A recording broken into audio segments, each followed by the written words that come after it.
माझं नाव कविता पडवळ, recipe channel तुमचं स्वागत आहे। आज मी बनवते सोयाबीन पकोडा। हे सोयाबीन घेतलंय, हे मैद्याचं पीठ घेतलंय, हे मसाले घेतले, घरचा मसाला आपला धनिया पावडर, हळद आणि काश्मीरी मिरची पावडर आणि मीठ घेतलं। हे मकाचं पीठ घेतलंय, एक अंड घेतलंय आणि एक कलर घेतलाय, मसाला मीठ हे घेतलंय। आता हे मसाले मी याच्यात टाकून घेते।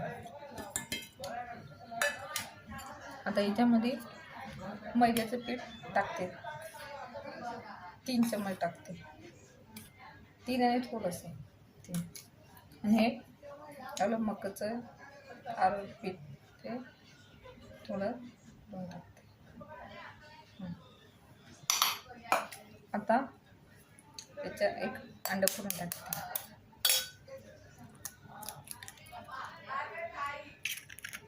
आता याच्यात थोडा कलर मिक्स करते, कलर टाकल्यानंतर खायला बी चांगलं वाटेल पकोडं।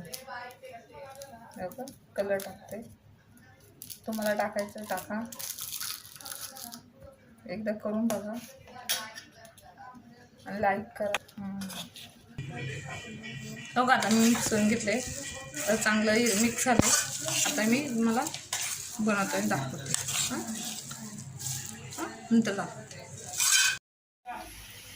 आता हे बघा झालंय, हे काढून घेते बघा।